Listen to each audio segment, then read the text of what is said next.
Alternative Digitalk. Real issues, real talk. Buli muntu azalibwa n'eddembe lye ery'obwebange. Obadde okimanyi nti kikakatako okuuma eddembe lino. Eddembe lino likuggyibwako litya era ddi? Munnaffe toyitira.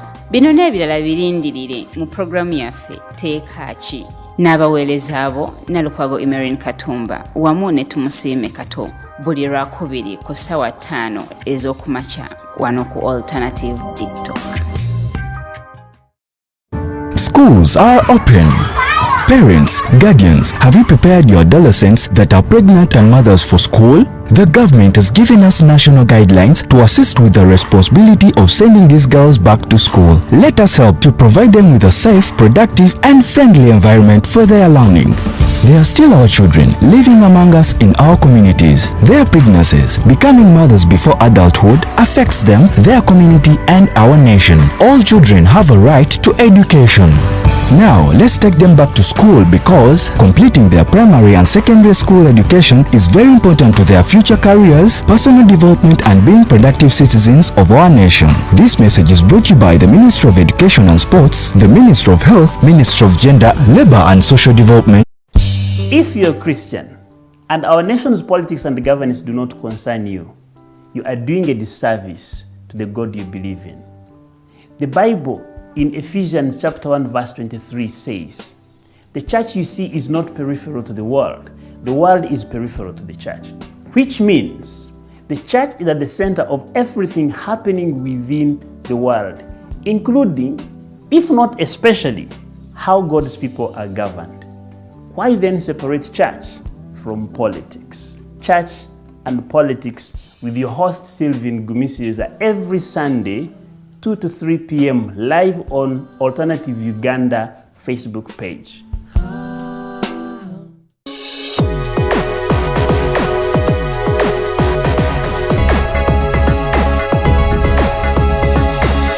The Alternative Digitalk. Real issues, real talk.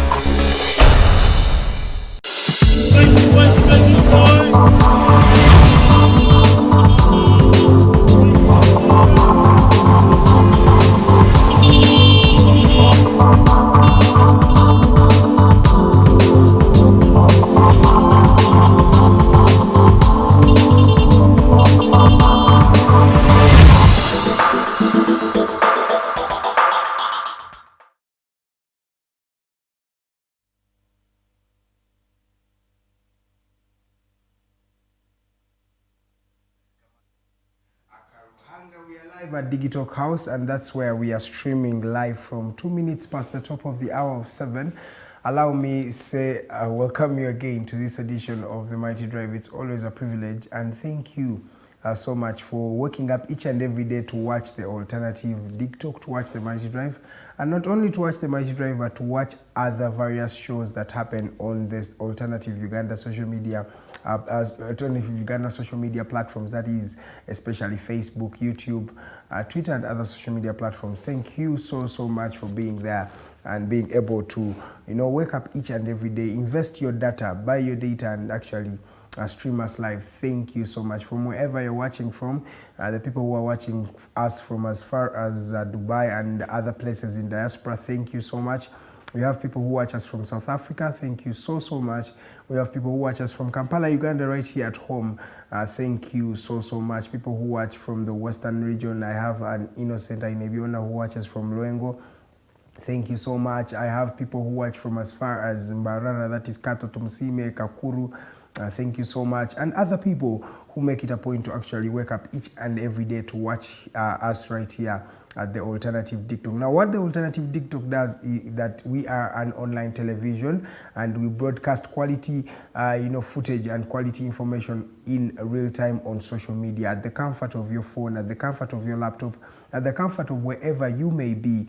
We make sure that you watch great information. We have various shows. We have the Mighty Drive like this one that happens every Monday to Friday from 7 to 9. We have the hotline that happens every Monday from 7 p.m. to 9 p.m. p.m. We have various shows. There are Diaspora Link happening on Thursday. We have the Fancy Flow happens also on Thursday.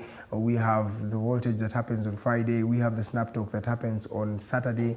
We have Church and Politics that happens on Sunday. Erisoli Omukulu that also happens on Sunday, and other various shows that we have on this particular online television. Feel free to advertise with us in case you want to pass over your product to the people. We can be a very, very good middleman. In case you want to advertise with us, call the programs director of this particular institution, that is Mr. Mokose Arnold Anthony, who is the programs director right here, and he will be able to help you in any regard. His number is 0701-800-212. He's called Mr. Mokose Arnold. Feel free to call him, and he'll be able to guide you. And a special thank you to the people who make this happen. I have my friend Jacob, who is on camera, who always makes sure that you get the quality information. Thank you so much, Jacob. I have Teddy Tenjo Nabokera, Rogers Turiahabwe, and Mr. Mokose Arnold Anthony. It's a great team that makes sure you watch this information in real time. And of course, I cannot forget the management of the Alternative Digitalk, headed by the Executive Director, Mr. Norman Tumuhimbi. So thank you so much for the great work you are doing right here.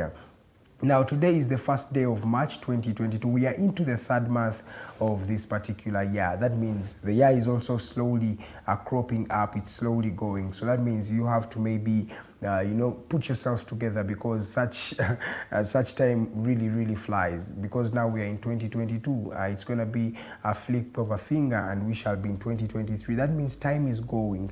When you don't follow time and when you don't value time, sometimes you may not actually get to some of your aspirations, some of your visions, or some of your goals. So each and every day, make sure that that day counts.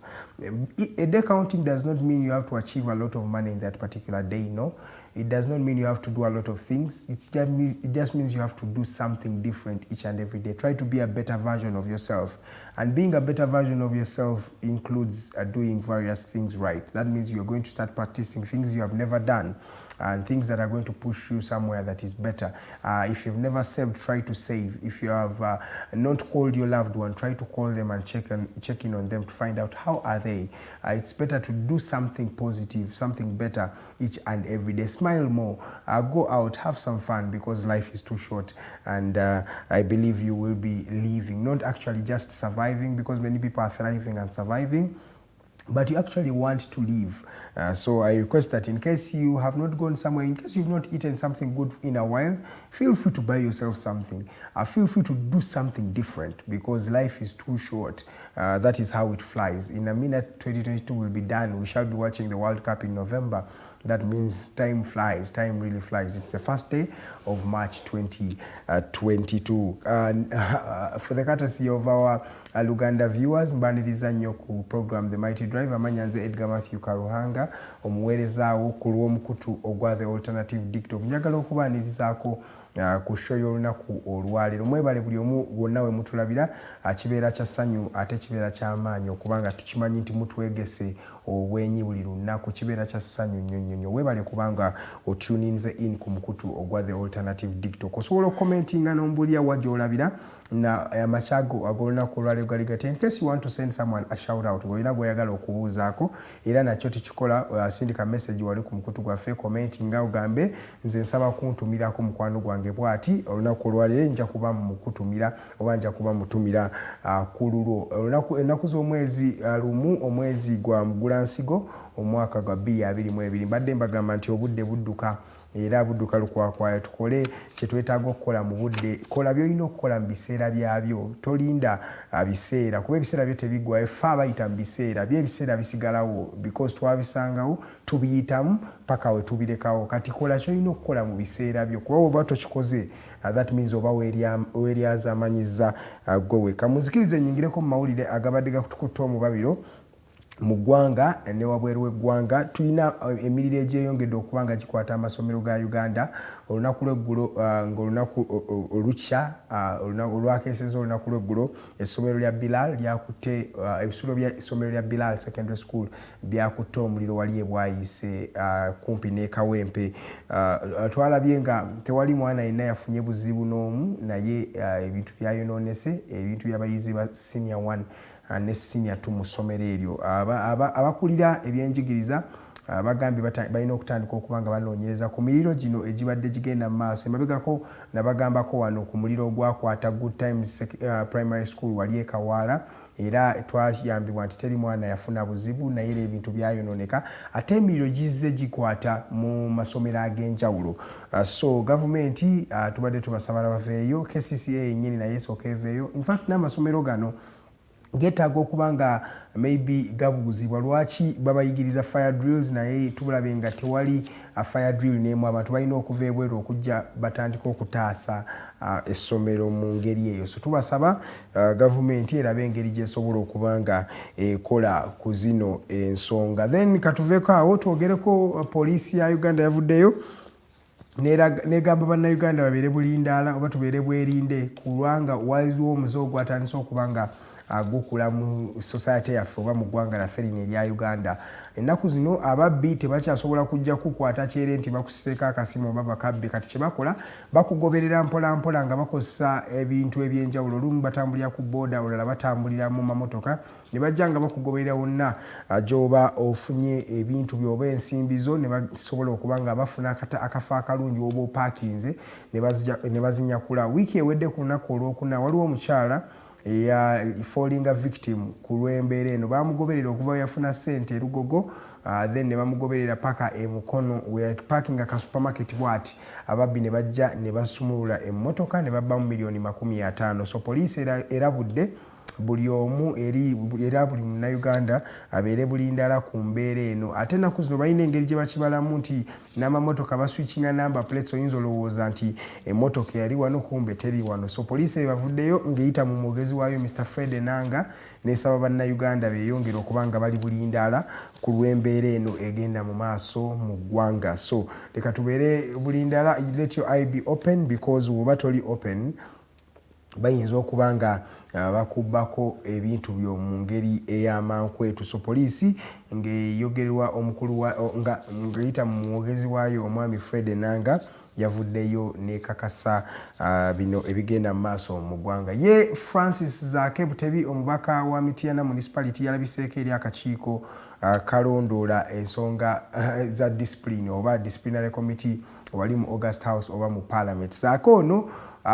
avunaanibwa okubanga yakozesa omukutu gwe ogwa Facebook ne Twitter okubanga avoola ekitiibwa kya Deputy Speaker wa Parliament omukyala Anita Among mu tweets ze yakola nga amutyoboola. So alabikiddeko olunaku lw'eggulo yalabiseeko mu kakiiko akakwasisa empisa mu Parliament gye yeewozezzaako n'ebigambo bambi byensobola okugamba nti ebigambo bino byabadde bigambo by'amaanyi. Ebigambo bye yakozesezza, yasomye omukululo oba document eyabadde eraga ebiki byadde ayogerako mu nsonga omwami Francis Zaake ze yanokoddeyo. Mwe mwabadde ensonga y'okubanga Deputy Speaker Anita Among ne ba NRM MPs beegasse basobole okubanga bakola kye yayise mob, bakoze mob basobole okubanga bamugjamu obuyinza nga Commissioner wa Parliament. Commissioner wa Parliament abeera nno oguguba gufo gw'amaanyi era omwami ono Francis Zaake gwabadde atuddemu. Francis Zaake mu defense ye agamba Deputy Speaker Anita Among yakozesa ebigambo ebyali bivoola oba ebyali bi underrating torture gye yayitamu. Jjukira omwami ono yasobola okubanga awangula omudaali zaali zigenda maaso wali Tanzania yawangula gold medal. Mu kuwangula gold medal Anita Among Deputy Speaker yafulumya ebigambo ng'agamba olaba omuntu ali tortured oba omuntu eyachunyizibwa asobola okubanga awangula gold medal, that means oyinza kale yalinga asaatinga nti oyinza okusanga nti maybe torture gyayogerako teyaliiwo oba teyali y'amaanyi ng'omwami Francis Zaake Butebi gye yali agirojja. Francis Zaake Butebi ono okuva mu mwaka gwa 2017 okuva Kyagulanyi yayingira Parliament, ndowooza mujjukira, Francis Zaake azze nga achunyizibwa mu mirundi egy'enjawulo. Atuuse n'okubanga bamusitula okuva wano mu ggwanga Uganda agende e Buyindi ne mawanga ag'enjawulo abe ng'afuna kye bayita specialized treatment. So Zaake mu defense ye agamba nti wadde ensonga ze bamujwetekako tebalina evidence esobola okubanga is backing up because teri akakasa nti omukutu gwe bakozesa wadde gwa Francis Zaake naye teri akakasa nti Francis Zaake yasobola okubanga yapostinga, whereas alinga atenne wakana naye ate agamba nti ne Deputy Speaker Anita Among alinga vola ensonga egenda mu maaso mu ggwanga ate ensonga ey'amaanyi. Over time tubadde tulaba abantu abachunyizibwa mu ggwanga lino, ate Deputy Speaker omukyala ate maama ow'abaana, in fact she's a wife, she's a mother, naye ate n'afulumya ebigambo weebiti alinga agamba nti Francis Zaake teyatulugunyizibwa oba engeri gyali tortured oba kutulugunyizibwamu teyali y'amaanyi, alinga agamba mu njogera yaffe ey'ekivubuka nti yakisussaamu. So kino kireeseewo empawa nti naye amazima wadde Francis Zaake ayinza okuba yakozesa olulimi oluvoola Deputy Speaker, Deputy Speaker ye okubanga amookinga omuntu ku nsonga bweti eri so trivial mu ggwanga lino, abantu bangi abakyunyiziddwa ate n'olaga nti no olinga agamba nti okukyunyizibwa si kw'amaanyi. Zaake yayongedde n'annyonnyola Parliament oba kano akakiiko ka Parliament n'akagamba ku mirundi egy'enjawulo gy'azze atulugunyizibwa, n'ayogera ku we yali Arua, n'ayogera we yali mu nnyumba ya Kyagulanyi, n'ayogera we baamulumbako ewaka ne batuuka n'okuba nga bamuswaza maaso g'abaana be. N'agamba zino ensonga zonna wadde Deputy Speaker Anita Among aziresse bulesi bw'atyo, ye Francis Zaake agamba amusonyiye era kyonna ba MPs ba NRM kye baagala okubanga bakola kijja kubanga kiswaza eggwanga. Jjukira ba MPs ba NRM basazeewo basobole okubanga bayisa ekiteeso ekijjamu obuyinza omwami Francis Butebi Zaake.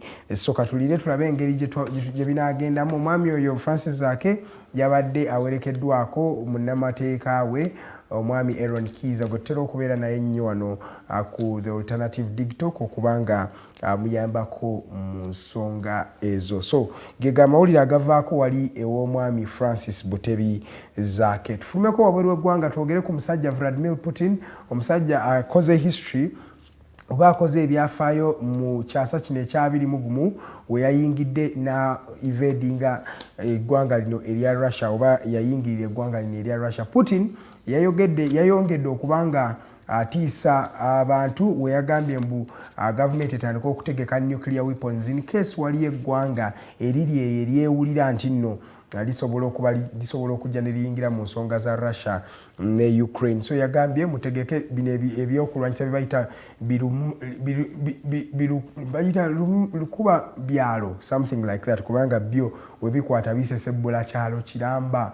Yagambye mutandika okubanga mukola ku nuclear weapons zino musobole omuntu yenna ayagala okujja okubeŋŋanga ng'ava ng'ayambako Ukraine ajja kubanga alugwamu. European Union n'ebitongole ebyenjawulo byeyongedde okubanga bikwatako omwami ono Vladimir Putin nga biteekako n'eggwanga lya Russia envumbo. Omuli n'ekibiina kya FIFA ekyakutte nekiteekako eggwanga lino ne ttiimu zaalyo envumbo okubanga tezigenda kuddamu kuzannya mu international competition yonna. So Russia bweti bweyogedde naye wetwogera nga tuli mu lunaku lwakuna okuva omwami Vladimir Putin lwe yasalawo okubanga ayingira eggwanga lino erya Ukraine. Paka saawa zino nno ekibuga kya Kiev tebannaba kiwamba wadde baali batugambye bwe ekibuga kya Kiev tekisobola batwalira saawa zisukka 24. In fact baali bagambye essaawa 12 basobola okubanga bawambye Kiev, naye saawa zino ssebo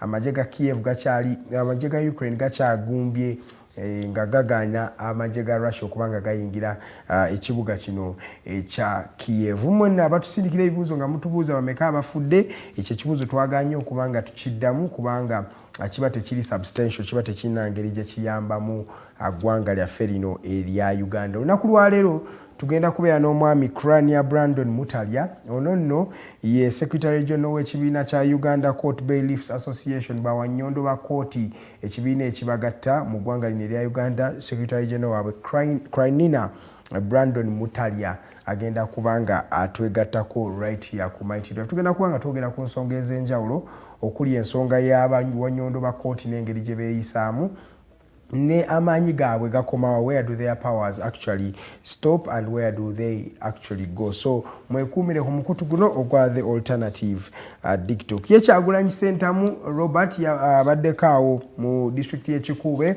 na condemninga ekibattaka ekigenda maaso mu district eyo omwami Robert Kyagulanyi Ssentamu. Robert Kyagulanyi Ssentamu ye mukulembeze wa the National Unity Platform, ekibiina ekyokubiri mu government wachi leader of opposition mu parliament yeggwanga lino. So Robert Kyagulanyi Ssentamu ayongedde okubanga agatta eddoboozi lye ku ddoboozi President Museveni yazze ayogera ng'agamba ekintu ky'okuwamba ettaka lya bannayuganda tekigenda kubanga kikkirizibwa.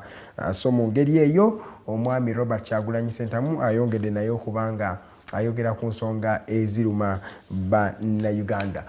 Ndowooza mawulire amalala Kanso Ssemakadde yalabiseeko wali mu maaso ga SIU Special Investigations Unit okubanga atandika okuwuli emisango gy'okuwera ennemba nagyo. Emisango gino mwe muli omusango gw'okuvvoola omulamuzi Sekaana mu social media tweets z'omwami ono City Council Ssemakadde. Ssemakadde y'omu ku abo Abannayuganda abazenga balaga different style of doing legislative work oba okubeera munnamateeka.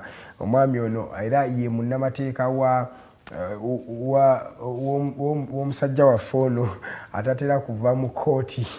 Yes, so mu ngeri eyo omwami Kanso Ssemakadde yalabiseeko naye wali ku SIU ku gundi ensambya okubanga atandika okuwera ennemba n'emisango gye agenda kubanga akomawo ng'ennaku z'omwezi zigenda beera 21 March wagenda omusango gwe okutandika okuwulirwa, omusango gwe bagamba nti yavvoola omulamuzi Sekaana ku mukutu gwe ogwa social media platform. Ye omwami ono Ssemakadde alaze nti nno talina kyatidde era agamba yeetegese okubanga ayanika legal system ya Uganda yonna. N'agamba wadde bannayuganda bakimanyi nti nno omwami ono ba judges bali compromise oba balina ebizibu byabwe nga bo abalamuzi, naye ye nga Kanso Ssemakadde yagenda okubanga exposinga ensonga zino. So Kanso Ssemakadde yabaddeko wali ku SIU, yabadde yawerekeddwako abavubuka ababadde bambadde t-shirt nga ziraga obutali bumativu eri embeera egenda maaso wano mu ggwanga. Eddakiika zino ziri 21 ezakayita ku ssaawa emu ey'okumakya. Ndowooza kamalize ne story y'omukyala gwe bayita Teddy Namutebi. Naw Teddy Namutebi alina emyaka 65 naye ono nurse oba ayamba mu ba doctors nurse mumanyi.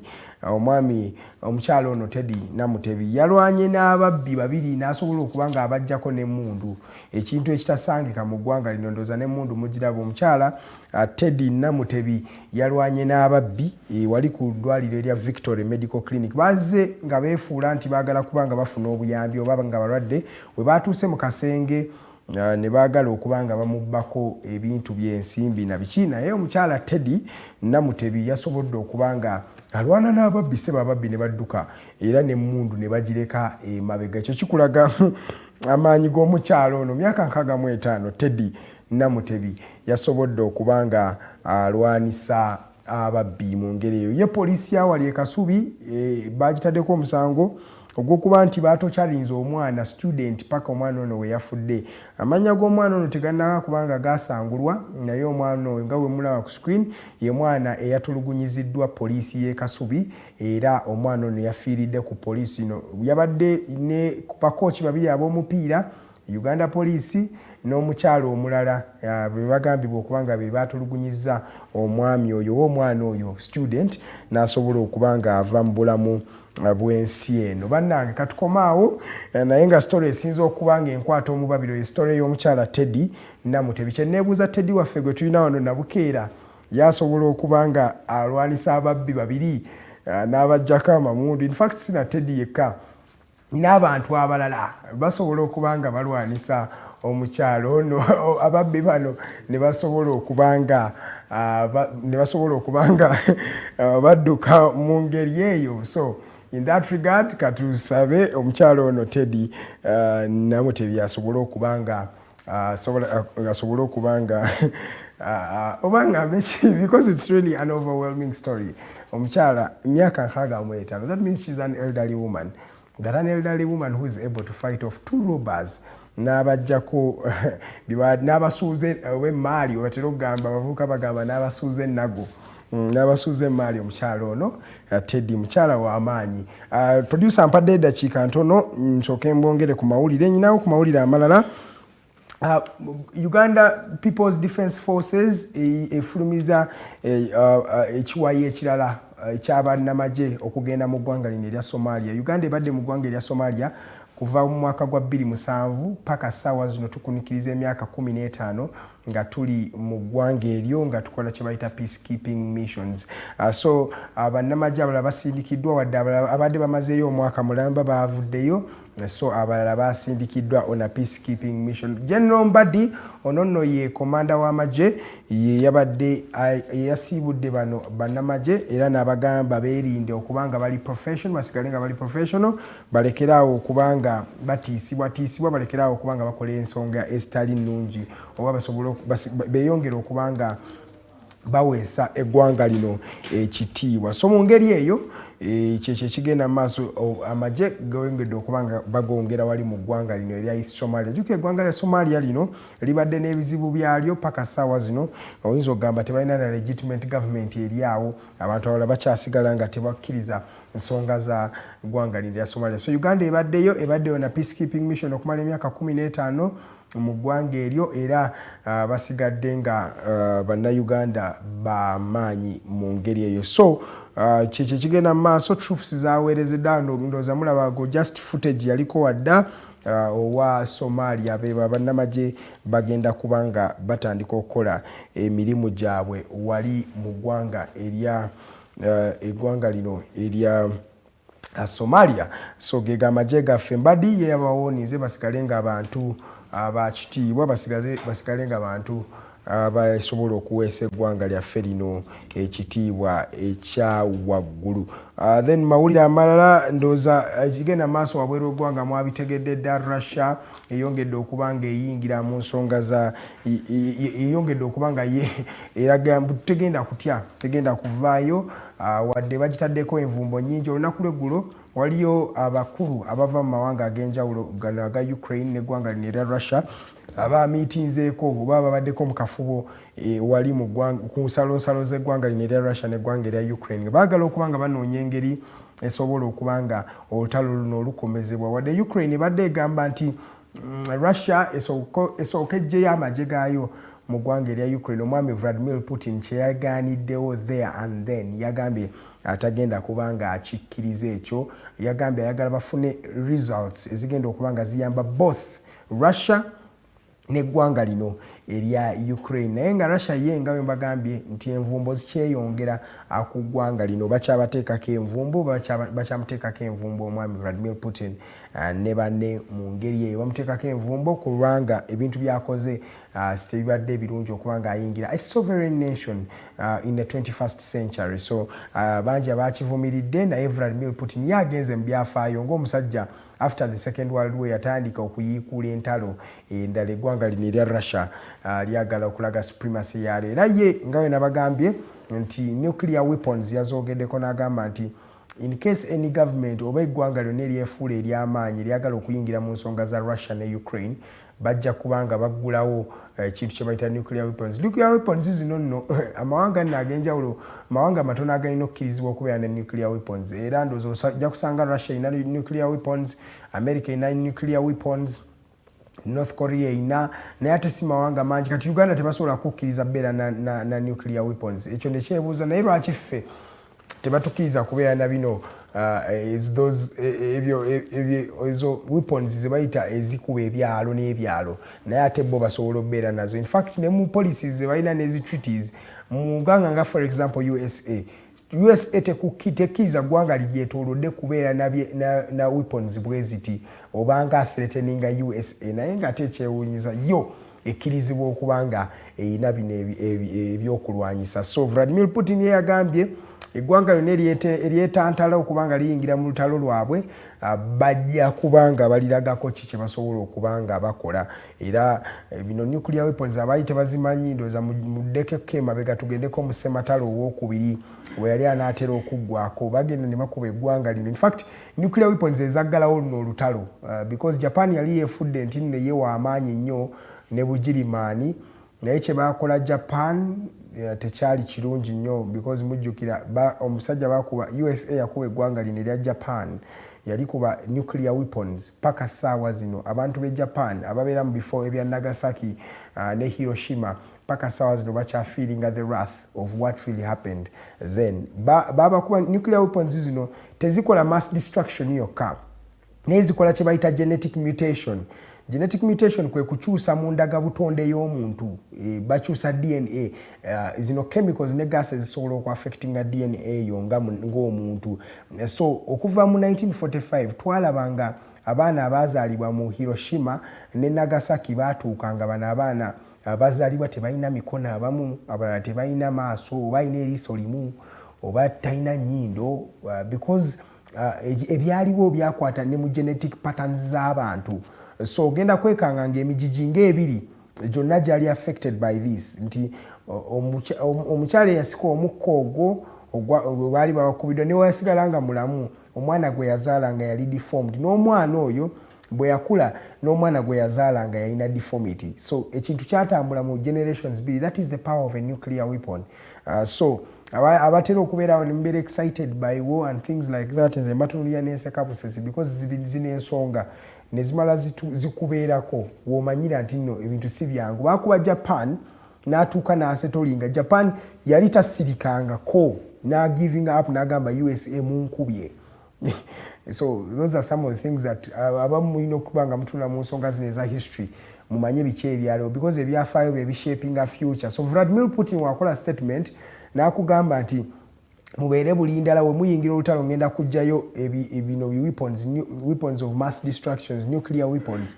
We have to actually be well conversant tumanye nti no kino nga kyabaddewo omusajja ayinza okukwata because baine Vladimir Putin just okumanya ayina ebyokulwanyisa nga kisobola nga tewali there is no part of the earth ekyokulwanyisa kyasobola kutuuka nti nga yasazeewo okubeera nga ayimiridde wali mu Moscow Russia n'afulumya ekikompola kisobola okukasuka okuva mu Moscow Russia paka e Kampala e Uganda kisobola okuva wano paka USA mu Texas okuva we Russia wadde eri Eastern Europe naye balina abasajja bino ebyokulwanyisa eby'amaanyi ebisobola okuba nga bisobola okudestroyinga anything. So mu ngeri eyo tusabire abasajja bano aba Ukraine neggwanga lino erya Russia because abantu abadde beebuuza bangi nti no olutalo ffe lutwaffectinga lutya ffe nga bannayuganda abatali mu battlefield abatali nakumpi. Ndowooza mwatandise okulaba effects zino redde ebyamaguzi bitandise okuba nga byeyongera ate bigenda kweyongerera ddala because olaba international market international vessels ezitambuza ebyamaguzi ebijja paka wano e Mombasa mu Africa bitera kuyitira in areas like that. Russia yerimu ku mawanga agasinga obunene mu nsi so balina waterway nayo nnene ebintu bingi ebiyitako zino zibayita ferries eziriko ebyamaguzi byonna biyita mu waterways za Black Sea yesi eri kumpi ne Russia neggwanga lino erya Ukraine. So olutalo luno olugenda mu maaso luli mu kulwanyibwa mu waggulu mu bbanga bali mu kulwanira ku ttaka erya Ukraine ne Russia era bali mu kulwanira ne ku mazzi. So that means eyo territory tegenda kubanga eddamu kuyitamu byamaguzi. So we bateriteze mu kuyita mu byamaguzi bano abasajja batambuza ebyamaguzi bagenda kubanga balina okufindinga other alternative policies or other alternative waterways we bagenda okubanga bayita. So every time they look for alternative waterways, that means the cost of transportation is also going to rise. Webe rising, that means nawe agenda consuming a product in the Edgar, nawe ali mu kutulaba olunaku olwaleero nawe kenyini ogenda kuba ogenda kwongeramu ku ssente ndowooza mwatandise obbiraba amafuta ageeyongera products ezenjawulo zeeyongedde kati n'ekirala Russia ne Ukraine are the biggest exporters of wheat. Wheat is a crop naye crop eno ekola ebintu ebyenjawulo so olaba nti nno wheat production tegenda kuddamu kufuluma nga webadde efuluma ate nga company nyingi all over the world ezikozesa wheat ono okubanga zikola products ez'enjawulo so wheat ono waba naye tazze because kati Russia yensi esinga ofulumya wheat mu nsi yonna they're the biggest producers of wheat. Ukraine is one of the top 5 producers of wheat in the world. So kikulaga ki nti zino ensi ebbiri weziba nazo ziri mu kulwana, that means ne wheat production agenda kubeera less, agenda kuba nga tajja nnyo. So waba tajja nnyo, that means naawe cost of raw materials zigenda kweyongera ewuwo. So abantu bakirabira wano naye ekintu kinene, because kati wotunula on the international market amafuta geeyongedde. 1 barrel of fuel is now going for $105. Barrel emu ey'amafuta egenda sente $115. That means emitwalo ng'ana okugula barrel on the international market. So the moment the international market hikes the price, that means it's going to come slowly by slowly going down to the last person, to the last man standing. That is an Edgar Matthew Karwanga, who does not know anything about what is happening in Ukraine or Russia, but then the effects I'm also going to feel them. And the government is also going to feel them. The producers are going to feel them. When that pattern continues, that is what causes Great Depressions. One of the causes of the Second World War. That economic Great Depression was there in 1938, yes. Nti waliwo obwavu bwali bw'amaanyi nnyo ne butuuka depression nga buli kimu era abatera okwebuuza eŋŋombo ya order with cash yavaawa. Eŋŋombo ya order with cash yava mu Germany eyo. Banna basajja aba German we bali mu lutalo. Olutalo lwabayisa nnyo bubi. Adolf Hitler yabatwalamu, because Adolf Hitler yabatwala mu lutalo olwo by invading Poland, batandikewo olutalo sematalo w'okubiri n'alyoka abalukawo mu ngeri eyo. So we bafulumya olutalo luno kasita lunyinyiitira, Germany atandika okuba nga afeesinga challenges ez'enjawulo, atandika okuba nga afuna obuzibu. So Germany wafuna obuzibu buno, basajja bano baatuuka essa nga wosasula sente oyinza okujja okugula nga wonaagenda okugula ekindaazi ku dduuka, nti ogenda okugamba bampe ekindaazi ng'ekindaazi kiri ku nnusu 5, naye batuuka okukikuleetera ng'ekindaazi kiri mu nnusu 100. So engeri gye weewalanga kino, walina okusasulanga sente n'ogamba nze bampe ekindaazi n'omuwa 5, nti prices zaakyukanga that often, that much. Okubanga n'ekintu ekyo kyalina okujja mu place, nti abantu batuukanga bagamba oyinza okutumya emmere mu ggwanga erya German n'ogamba bampe emmere tugeze otumiza akatogo nga wakatumiza nga ka 13,000 bagenda okukakuleetera nga akatogo ka 600. So batuukanga balina okusasula cash there and then, sasulirawo webituukira okukyuka nga at least oli safe. So yeyo economic depression ereetebwa war, because when you are in war you are not working, you are not making money. So woba togenda kola sente, that means it doesn't make sense. If you're not working, there is no production, there is no security. That means there is no production at all. There is no development. So bye byaliwo mu myaka je 1930s and 1940s. Ebyo bintu twagala kuddamu tubirabe kati.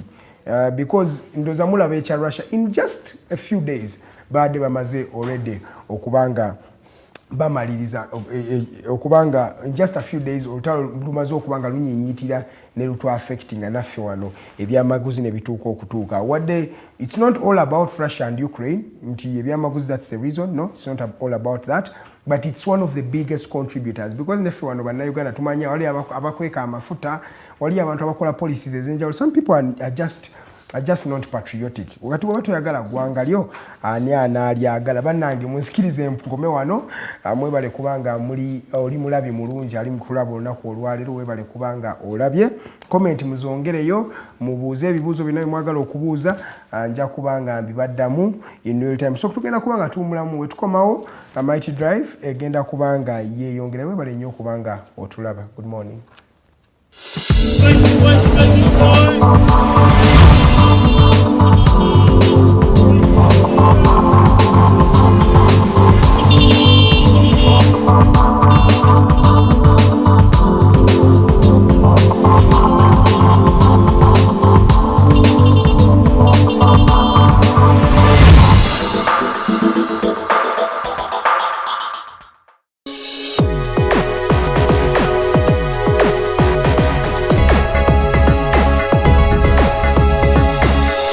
Alternative Digitalk. Real issues, real talk. Buli muntu azalibwa n'eddembe lye ery'obwebange. Obadde okimanyi nti kikkakatako okuuma eddembe lino. Eddembe lino likuggyibwako litya era ddi? Munnaffe toyitira. Bino n'ebirala birindirire mu programu yaffe Teeka Ki. n'abaweereza abo Nalukwago Emerin Katumba wamu ne Tumusiime Kato buli Lwakubiri ku ssaawa 5 ez'okumakya wano ku Alternative Digitalk. If you're a Christian and our nation's politics and governance do not concern you, you are doing a disservice to the God you believe in. The Bible in Ephesians chapter 1 verse 23 says, "The church you see is not peripheral to the world is peripheral to the church," which means the church is at the center of everything happening within the world, including, if not especially, how God's people are governed. Why then separate church from politics? Church and politics with your host Sylvain Gumisiriza every Sunday 2 to 3 p.m. live on Alternative Uganda Facebook page. Schools are open. Parents, guardians, have you prepared your adolescents that are pregnant and mothers for school? The government has given us national guidelines to assist with the responsibility of sending these girls back to school. Let us help to provide them with a safe, productive, and friendly environment for their learning. They are still our children living among us in our communities. Their pregnancies, becoming mothers before adulthood, affects them, their community, and our nation. All children have a right to education. Now, let's take them back to school because completing their primary and secondary school education is very important to their future careers, personal development, and being productive citizens of our nation. This message is brought to you by the Ministry of Education and Sports, the Ministry of Health, Ministry of Gender, Labor and Social Development.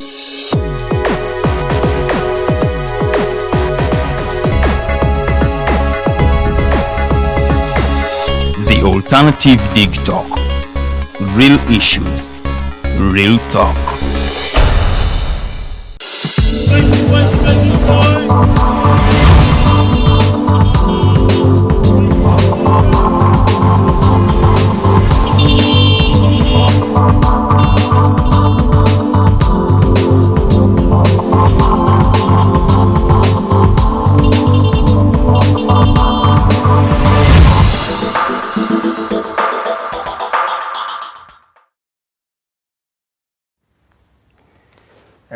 Welcome back from that short commercial break. My name is Edgar Matthew Karuhanga. We are into 40 minutes after 7 a.m. Welcome and thank you for keeping it the Alternative Digitalk. My name is Edgar Matthew Karuhanga. I'm not alone in studios. I've been joined by a very, very, very charismatic young lady. She is called Farida Bikobere. Farida Bikobere, for the benefit of our viewers, she is a journalist, an activist, an administrator, a teacher, a philanthropist, and a lady who will leave a mark on earth. Are you not sure about the titles I'm giving you?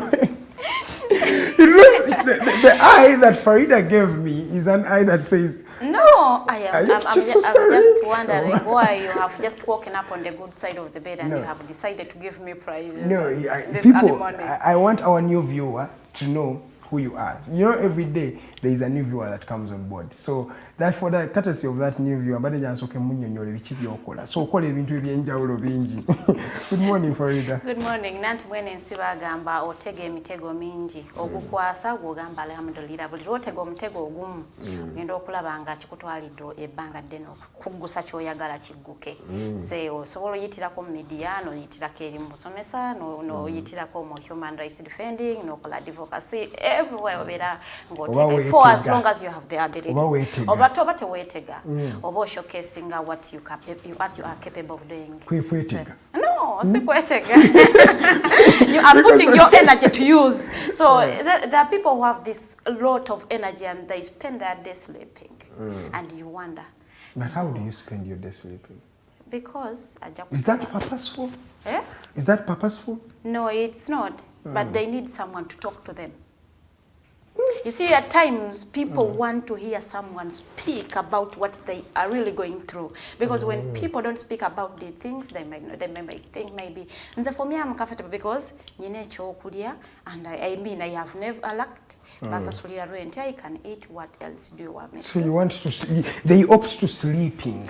Yes, we're realizing and there is scarcity. And so a lot of people are there. So because I cannot work for 300,000.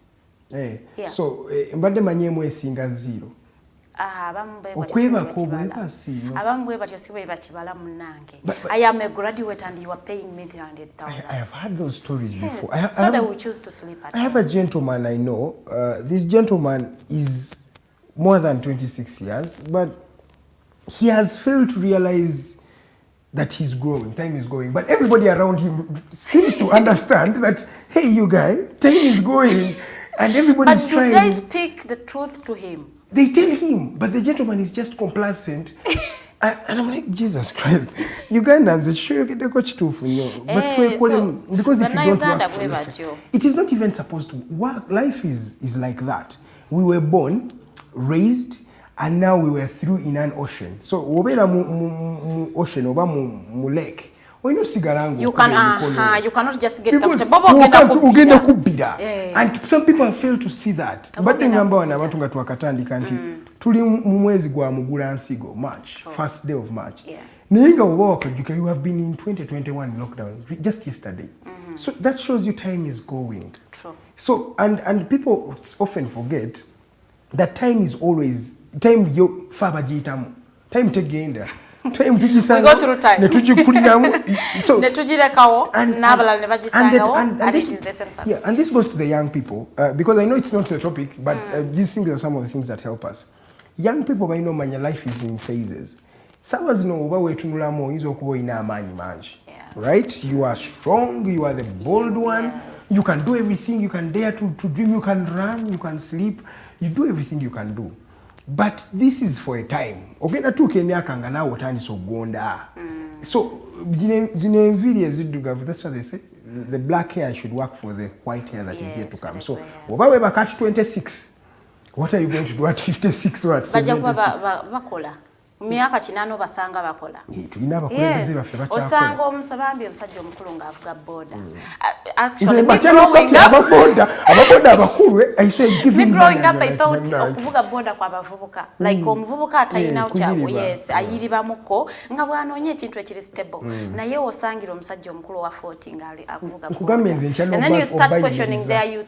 Bali bakola ki mu buvubuka. I give you 3K kugambo nekati omusajja omukulu ndi omuwe 13 kanzi wejeje yaje kuzikiriza naye omusajja omukulu soba nange. And the sad reality when it comes to youth is that when a youth speaks them tebabiwulira betaga omuntu omukulu bakugamba oyo wakajanja agenda abyekolere, but when you clock 35 ngo wakajanja ina wali nga gwe yagamba nga you are just realizing you needed to work. Then you know nti omuntu ow'emyaka gyo yakugamba kyoyina okukola because they are going through what you're going through. Yes, peer. Kati oba towuliriza nze ali myaka gyo naawulirizaani. Abagala ba motivational speaker abamugamba mbuze nagulawo butya nga sirina n'ennyama naye kati nina butya turn around the company, I mean around the country, and then you're like, how do you even start? The fact that walina obusobozi obugulawo butya it means walina okutandikira. And so ba motivational speaker aba batali realistic motivational speaker because motivational speaker yagenda kugamba, so it is upon you to do the work. Amanyi wana Uganda chichechi balemi okutegera. The secret is in doing the work. How you get to tomorrow is what you do today. Exactly. So wona kola lero ojja kulya encha ne wotakola lero tojja kulya lero ate tojja kulya nancha. But for that reason I will not give you the quote of the day. Ye twogedde bimala okuba motivating throughout the week. Those are your quotes. So abawulidde mu bitwale abagala ate abalinda ebirala nammwe mulinda abantu abalala. By the way, it's a liberal world. It's a liberal world. We cannot force our opinions onto you. You take it or leave it. Yeah. Now yes, who are we to say really? I heard Erika talking about Ukraine and Russia war. Kati abasoma bagenda kuluyita Russia-Ukraine war. The Russia-Ukraine war. The Russian invasion of Ukraine 2022.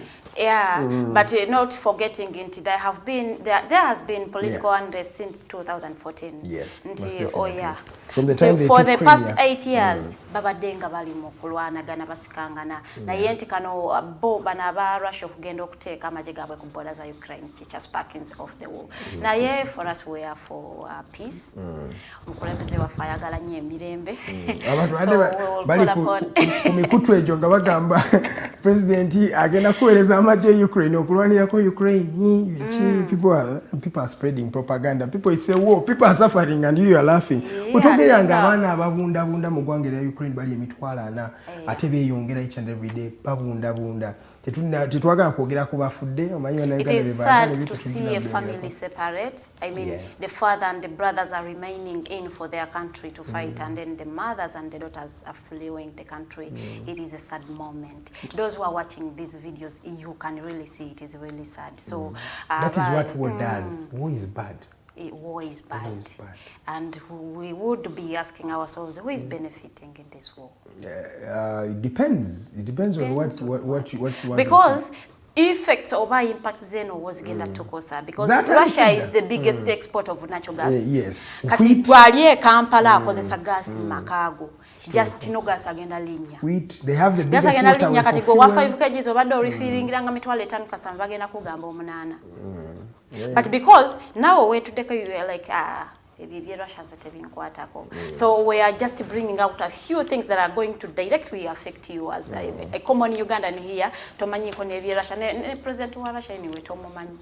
Vladimir Putin. Tomumanyi ko ulira nerinya abamba bambi tebali ulira ngana ko they are very innocent. And Ugandans are too comfortable in not knowing things, which is okay. So you feel the video you but sometimes you don't Wana Uganda gabiri Arua. Tebikwata kwali mu central. Nibira wano mu Kampala mu central. Abantu bakwachiboka baba okay so normal. Naye nga olutalo luno lunyinyitira era bana tusabira abantu be Russia ne Ukraine. Abantu babunda twa ekirungi abasambi afa ompira bavuddeyo yesterday Faruk Meya landing yesterday but one Faruk Meya landing mu London. Yade agenze nga yafuna team jagenda okubanga azanyira mu Kiev awo sorry mu Ukraine. Unfortunately yade yatuuka lero town erutandika encha. So she just spent one day and he had to fly to London. That was the nearest destination. So London bulungi Faruk Meya the What has our country, our government done for the Ugandans in Ukraine or something or Russia? They had an initiative to help them apparently because there is no evidence. Tewali bujulizi bulaga nti no government inabe yayambye okuvaayo buli munnayuganda gw'owulira agamba beyambye nga abantu kukozesa resources zaabwe okubanga bejja mu kibambulya ne Faruk Meya nga we yagamba yenyini I was seeing Faruk Meya saying that the team had to help him pay everything. There is no Ugandan body that has come out to say tuli mu kuyamba abantu baffe but naye nga ate government yadde yali ebyogerako there is a day they were here I think when the war had just sparked off it sparked off on Wednesday, Thursday. Then on Friday, one government official came out to assert they are doing everything to help Ugandans there. But up to now, there is no, I'm not saying they are not doing anything, but there is no concrete evidence. That I had. Eraga, nti waliyo, alia nava naga fe, government yatuyame, tugenda ku embassy ya Uganda mu Ukraine, netuvayo something like that. There is no evidence to back up those claims. Let's pray for Ugandans in the both countries. Kubanga. We should also inculcate a culture of helping Ugandans to bayambe. Exactly. Like to benga to valuing the human life of Ugandans because kati nati chendimu kugamba because never bana Uganda bali mu Buwarabu. Every day we are having cases every day. By the way, this is a rampant thing that is happening. We shall talk about it maybe later. But there is that rampant challenge of people who are migrant workers who are going to Saudi Arabia or going to Arab countries. I don't want to. Is it the same war that has led to this guy of Chelsea to Kulekulira? Who exactly? The boss? Yeah. No, it's okay. They are different. There are those stories ngaba be attaching to the Russian. And that's the thing is that because the guy is from Russia, so people are saying but it's not reality. It's not. Okay, we're not sure about it because in time of like this, there is a lot of speculation. Exactly. So you don't know what is fact and what is fake. So we are not sure about it. There is no also available evidence to back up those accusations or those allegations. On this note, njagala okutumirako counsel Eronikiza Nezake Francis Butebi. Yeah. Yes. That was a very, very good presentation that you gave up. I loved the document. When you sit back and listen, because for me, when I'm reading, I like to listen to the voice in the message. Yes. Walabye Now, the moment, I'm sorry to preempt, but the moment Zake is impeached from commissioner, this is going to be a shame to the government. Because first of all, under the circumstances of what is happening, Anita Among also was to blame, the deputy speaker. With all due respect, you cannot mock a torture victim, really. And you're mocking them in a wrong time. Okay, mocking past tense. This gentleman has been through these things. We've seen them. Yeah, we've seen it. You are documenting everything, so at least our children will see something. We've seen him at the verge of losing. At the verge of death. We've seen him hustling with his life. And we've seen him being tortured many times. The torture marks. And then a mother of a nation, you're the deputy speaker, you also add your voice to it. Farida, Olusi, to concept morality, omuntu, omwana wa Zake alowooza eki. Mbugo wasanyuka nti Zake achuzibwa. Oba tokkiriza nti talitawe tulugunyizibwa. Do you ever think these people in big offices care what your kids could think about what they are doing as in currently? Do they? For them, what they care about is appeasing the president. But is that appeasing the president? Sometimes they're for also them, what the president has done or what the president has said, okay, echo chikolebwe, oba chibi oba chirungi, they will walk, they will take the road because the president has said let it be done. Lwensonga nti abantu abamu bakola nnyo buli akwata position yo mu government. They work very hard to please an individual. Please the president. Because bamanyi nti oli wabasanyukira ajja bakumiramu. Mweneyo munaabanga temumwagala. Even if abantu bamwagala ajja funa ekifo kyamuwa. Ne munaabanga temumulonze. President agenda funa wamunyiga weva bakuleeting ange positions ezitaliyo. Ne bazimwa ne zijirako n'omusaala omunene. Naye nga baagala abaliko. Olowooza oba tokyaliko baba bakyakwetaaga. Era when he uses you, he will dump you. That's a big statement. No, but we've seen people being used. Okay, when you say it like that, it comes out wrong. No, the sakwas of change of that time, you know sakwa. There are many. Balina malala mayitirivu nga tebagamba. I've seen many. But when you look at the current situations, I saw sakwa last time. Gentleman go? And I'm like, wow. Where did the gentleman who used to wear specs, the one who's pepper sprayed Kiza Besige like nothing? Oh. That gentleman was the creme de la creme in 2011 and 2012. Yeah. He was called, I'm forgetting the name. Our viewer, Yenajukiro Omwami Oyo. There is that gentleman, Abali Abamanyi Ngense Batia Bebo. When is Kale Kaihura? Kale Kaihura was I think, he was the wingman of Museveni. Baboda 2010. Chitata. I was surprised. So those people, Chitata was there for more than a year. Kale Kaihura was there for more than a year. And you're like, the general cannot be. You people, that is the thing about power. And so I want people in power. We are pointing out these things to the people that are in power. The people in power should learn that the moment you cease to be useful or to have value, that means you're going to be dumped. And for as long as you do what the president wants, so I want to remind people in positions, you shouldn't be working for an individual. We the people put you in that position. Why wouldn't you? Where did working for the people go for reader? Tukolera abantu. Working for the people. When people used to vie for offices to help Ugandans. But I think that ekyo kyaleetebwa influx y'ensimbi.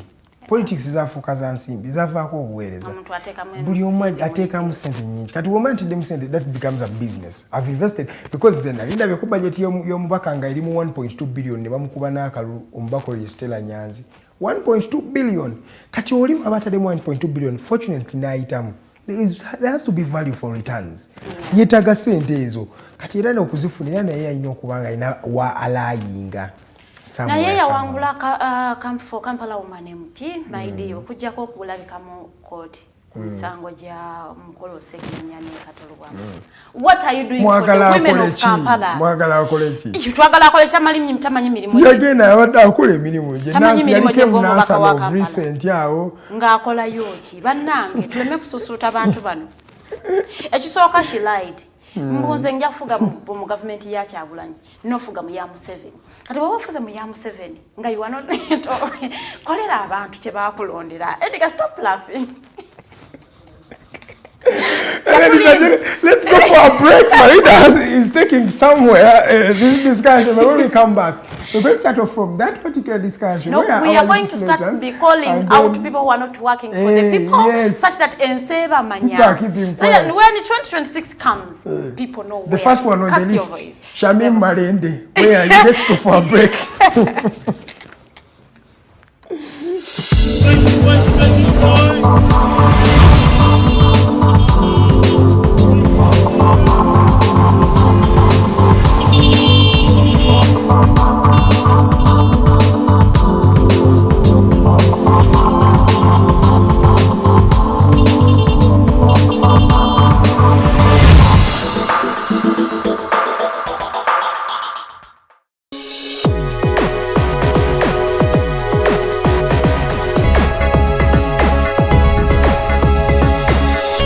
Alternative Digitalk.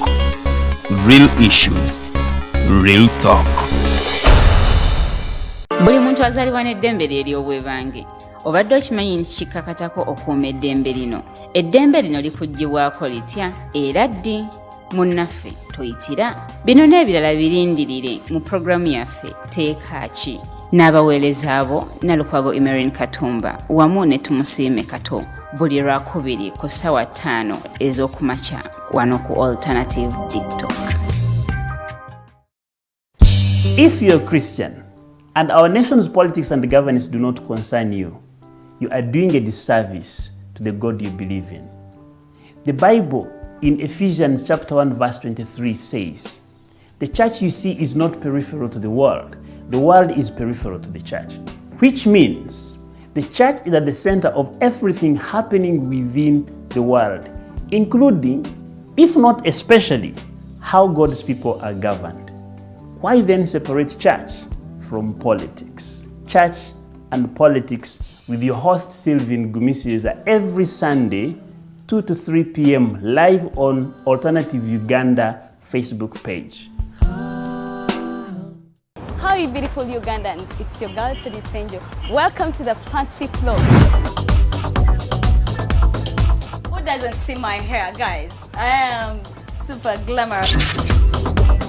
Remember, this is the only show where we're going to be talking about fashion. Please, where are you think? Teaching. What has been confusing you about fashion? Sorry, you said I should not smile. For all the information about fashion, maintenance of body shape. I can wear bling bling when I'm going out. So you can wear bling bling going out or any occasion. We shall be doing all this in the fancy floor. Remember, it airs every Thursday right from 8:30 to 9 with your girl Digitalk. It is the fancy floor. Schools are open. Parents, guardians, have you prepared your adolescents that are pregnant and mothers for school? The government has given us national guidelines to assist with the responsibility of sending these girls back to school. Let us help to provide them with a safe, productive, and friendly environment for their learning. They are still our children living among us in our communities. Their pregnancies, becoming mothers before adulthood, affects them, their community, and our nation. All children have a right to education. Now, let's take them back to school because completing their primary and secondary school education is very important to their future careers, personal development, and being productive citizens of our nation. This message is brought to you by the Ministry of Education and Sports, the Ministry of Health, Ministry of Gender, Labour and Social Development. Nze omubejja luwedde Lilian mbaniriza maka gaffe amajja era nga wano tugenda okuba nga tukolera programu yaffe emanyiddwa nga The Voltage gaba amasannyalaze gennyini era nga twogera ku bintu ebyenjawulo omwo nno mwe muli ebigenda mu maaso mu ggwanga, ensonga z'ebyobufuzi n'obukulembeze bw'eggwanga Uganda, twogera ku nsonga ez'abavubuka, eddembe ly'obuntu awamu n'ebyenkulaakulana. Togisubwa buli lunaku olwokutaano eba ssaawa emu ey'akawungeezi paka ssaawa 3 ez'ekiro. The Diaspora Link buli lwakuna ssaawa 11 paka ssaawa 1 ey'olweggulo ye program gye tukuleetedde wano ku Alternative Digitalk Uganda. tugenda batutunulira embeera z'Abannayuganda baganda baffe bannyinaffe zibawangaliramu mu mawanga ag'ebunaayira. Bangi banyigirizibwa, bangi bakosebwa, bangi bayisiddwamu amaaso. Naye tugenda batutunulira engeri gye tusobola okulongosaamu embeera zaabwe. Tugenda kuba tulaba abo abakwatibwako abateekeddwa okuba nga balongoosa embeera zino eno. Tosubwa buli lwakuna n'omuweerezaawo Nixon Segawa. Hello everyone, my name is Abdulatif and I welcome you to the Hotline Show here at the alternative Digitalk as we discuss issues of national importance. Join us every Monday 7 to 9 p.m. and see who will be occupying these seats here with us. Keep it Digitalk, real issues, real talk.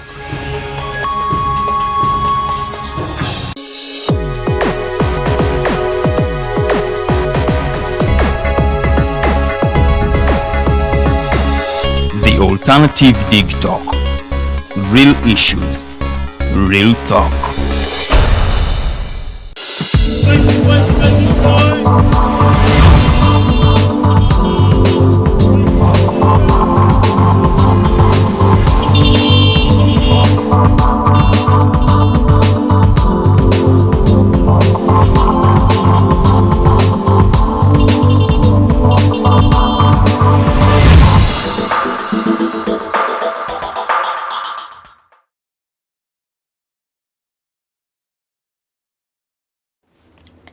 Welcome back from that short commercial break. You're still watching The Mighty Drive. We are 3 minutes into the second hour of the show. Now, in this particular hour, feel free to join the discussion. Call us live.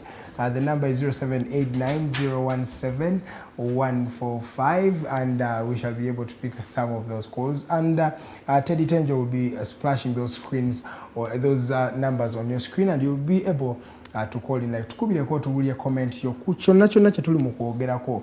Ensonga nyingi ezigenda mu maaso mu ggwanga lya Uganda omuli ze twogeddeko mu first hour erenda tugenda kubanga tuzicontinuinga in the second hour. Era oba osobola oweereza message ku mukutu gwaffe page eri at the Alternative Uganda okwo ku Facebook, Twitter, Instagram ne social media platforms ezenjawulo. Tujja kubanga tusoma messages zo mpola mpola tulabe engeri gye tukola.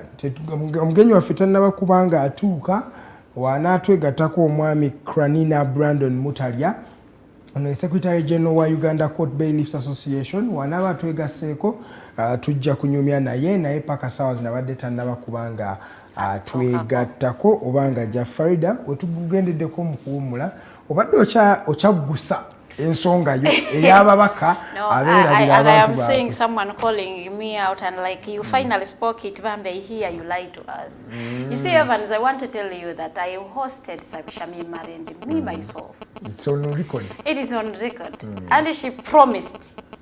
Bwasuubiza ffe tumanyi nti bw'osuubiza oba osuubiza nze omulonzi wo because inondera Kampala.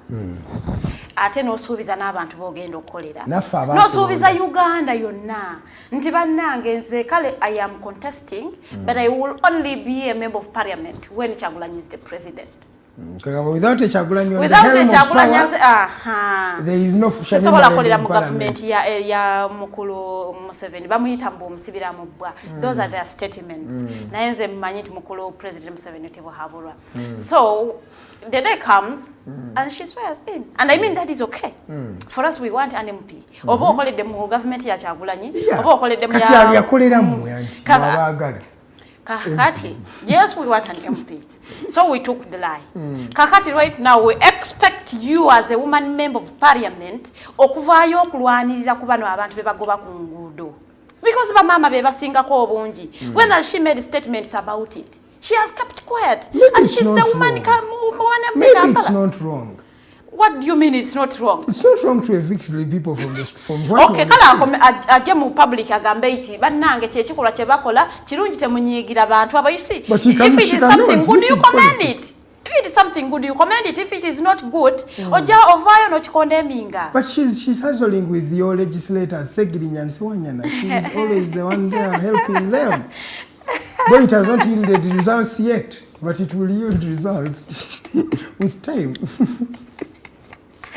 omuliro gukyase enaku zino gukwata amasomero so embeera si nnungi nze ba politician mbavuddeko naye nga bwe mukkiriza nti namwe muli mu mitima okujjako ng'abamu mwali munoonya kasente nti mumanyize 2026 sidda gwe ng'omanyize najja ne bakuyisizaawo najja na weevu n'empisaawo so nga bwegeepimapima mu noda 2026 abantu bagenda kuwaka so kati kyogamba obusente bwange bwenkola nanti abo abantu bwe bati obusente bwe bwakola abutereko babuinvestinga because they know so you know that one is not for the people. Well, to some extent working does not necessarily mean being in front of the camera. Exactly. Sometimes flow of parliament, I've also not seen Shamima in the flow of parliament, but some people do a similar amount of flow of parliament. I've never seen it anywhere. So anyway, ebyo mbivuddeko fe tugenze ku muliro birali nga ye yakasembayo ye yakasembayo amasomero gali mu 10 agakakwata omuliro in the recent past mu Kampala uka amasomero mangi mu ggwanga emiliro gikyase emiliro gino twakoma okugira ba mu 2 9 2 10 awo nawe emiliro gyakyaka abaana b'ebudondoza mujjukira that time emiliro gino gibaddewo naye tetumanyi oba because they just reopened the schools abali mu kola bino ebintu ne batandika obikola we are not sure if omuliro gino giva ku electric circuits. We are not sure if the students themselves set a blaze on the schools. So we are not now sure and the problem is that with the legal system of our country and the justice system, it takes long to actually find the real things. You might find that the fires that caught in the 2009s and 2008, up to now, the verdict has not been given. People have not been convicted. Justice in this country is really delayed. Era nabatukola kondoza ekintu ekyo balina okukirowoozangako. Emiliro gino gikyase tulabye nga abazadde bangi bamye emitima gibeewanise. Ate buli emiliro gino gibaawo abazadde era beeyiwa ku masomero ndoza mwalaba ejjo ekyabadde ku Bilal abazadde nga baagala kubanga baaccessinga amasomero balaba abaana baabwe but this is also not proper. Omwana kasaba kugambe mulamu omulabyeko wuuyaawo ndoza mwana muleke. These things happen. Education ebeerawo abaana basigale nga basoma naye the problem is where is the discernment? Is this a security issue or it's just domestic issue? Because kati awo tetumanyi. Oyinza osanga ng'emiliro gino egikyase. I've seen schools nga it's a security issue ndoza mujjukira amasomero ge baze nga bookya nga abatujju bajja ne balyokya essomero. So poliisi yaffe erina kubeera vigilant. Tuleme kukola byomanyi poliisi yaffe eyagala nnyo okukola okutuusa omukolo. Bandabe nakoze naye nga reality waka zero tebakoze. So police. I was watching some video of a guy saying, "Bana itukuvide police ne police ezezi n'abasirikale ba mundu fetcho okuleta." Yeah. Kituufu. Ojja kusoma muno lubuko budget olabe ne sente ze bawa abeemiriro. The fire brigade. Chocolate fire brigade. Like banange Uganda eno. Uganda in the last place a school which set ablaze. Naye police yajja yayita ina mazzi. Mugundi amaza gazikisa kade tumuzo mujidde ki nafe fawo bucket tubasinzeeko abali because you a fire brigade na ine mujja kimotoka takiri mu mazi so you wonder yabatekawo tension mbantu naye nga ate n'okuyamba tebayambi. That's the thing. So emiliro gino gikyase naye ffe kitosaba abali mu buyinza basooke bannyonnyole banna Uganda. What is causing what is the reason behind? Because for twins okuba tuli ku nsonga ndala. You might think it is political, it is something domestic. Yes, or it might be actually political and we are thinking it's a domestic challenge. So those are some of the issues we should think about as Ugandans. Okulaba engeri gye tusobola okubanga tukikyusaamu embeera ebeera better. So Bilal was the last victim. We might not say it is the last. For now. Next victim. For now. Good times Kawala yakwata omuliro emabega kaawo era paka sawa zino report yabadde tenafuluma kubanga omuliro gwakwata I think like a month ago. Ogwakwata mu good times paka sawa zitebala tetunamanya gwava kuki tetumanya the reasons behind naye nga era ate nabo bwe bali kati before nga tetunafuna report bilali ekuta omuliro. So ebintu bingi bisaaniziddwawo naye ng'ate ffe tujja saba abakuumaddembe babayita ba security agents batubuulira ensonga zino what is causing these fires in schools and why particularly schools. And maybe how do we actually even make teach these students or the people on the school ground in preparing themselves, because chinabenga abantu bamanyi na kosa fire extinguisher Farida kituufu kyemba ayya kankunyumize yemboozi kate ng'omugenyi waffe bwayingira. When I was in senior 2 twabeeranga tusaba on Sunday nga tuyina room gye tusabiramu nga tewali church ku ssomero. So I love to be where there are people singing and that situation like a moyo wali. I want to come places and people are deep in prayer. I want to sit among those people because tewabera kelele tewabera so everyone is talking with their God. So simanyi ani yakwata ku fire extinguisher. Never more. Prayer nabali moyo tetwamanya gye gwalaga. Fena twaduka emisinde nga tugamba fire police agendo tukanga simuliro baba. Nga omwana yemonkole the prayer. Yemonkole ku fire extinguisher. Ne prayers nezikoma naye as I talk guest waffe. Uganda enyuma, that's what they say. At 13 minutes past the top of the hour of 8. Thank you so much for keeping it the mighty drive. This is stories of Farida zanyumya. Yoze vita ibozi ya Farida. Vita nokubanga vitu nyumya. Wetuwera offset na byabi nyumya ngatakoma wano kusetoka. Omugenyi wa Fatwega Seko omwami Mutalya Brandon Cranimer. Ono ye Secretary General of the Uganda Court Baillfs Association. Atugenda kuba twogera ku nsonga zino yakatwegatako sawa zino. Welcome Sebo. Welcome, thank you. Welcome sir. Obulamu buli butya? Obulamu. Je tuli bana Uganda bakulinze nga tebakulabako. Bana Uganda batusonyiwe. Ekisooka location embuzi zabuzizamu naye maze nentuuka kyekikulu tutuuse. Oli agamba better late than never. Tuukanga n'obanga naye nga mbeeyanza okutuhostinga ku show yamwe ne bana Uganda okutulaba kubanga nabo bawaayo time yaabwe batulabe. Ate kati tebawaayo na time yokka bano abaffe bateekamu n'ensimbi ne bakosa data waabwe ne badawunloadinga ne ka VPN omanyi Facebook naye bagigala. So bateekamu kingi nnyo. Buli lunaku twagala nnyo okubeebaza netubagamba mwebali nnyo kyemutukolera. So tuyanziza bongere n'okutulaba bongere bagambe ne banaabwe batulaba. Of course, most definitely. Mr. Mutalya, Uganda Court Baillfs Association kino ekitongole yegwe Secretary General waakyo. Twagala osooka onnyonnyola bannayuganda ekitongole kino kikola kitya? Uganda Court Baillfs Association kyekitongole ekiri wansi w'Esige Dams mu futi kyemwandiise judiciary. Purpose nga kyo kikwanaganya babeirifu mwabakazaako ba Wanyondo bakooti okwongerako just the notorious Wanyondo. Ekyo kigambo kinene nnyo. For our viewers we baba ku describe Wanyondo era akagambo bawulira akagamba ako batya butya bo bakongerako naye ekisooka notorious kigambo kinene kitegeeza abantu abali well known for a bad thing. Ate ba Wanyondo bano bantu balungi nnyo. Omulungi nedda si balungi. Lwaki ngamba nti balungi? Omanyi justice tosobola kufuna justice we batali. Justice yonna be bagikutuusaako be bagikuwa. They are the implementers. Wanyondo ndoze tujja kutuukayo naye njagadde nsooka ennyonnyole kino ekitongole ekisooka omugaso gwakyo ku making sure nga kimonitaringa ba Wanyondo kiba licensinga kibateekamu n'empisa okiwulidde wetumala okuba monitaringa netubawa license. Ba Wanyondo bakolera ku license. License mu futi tugiyita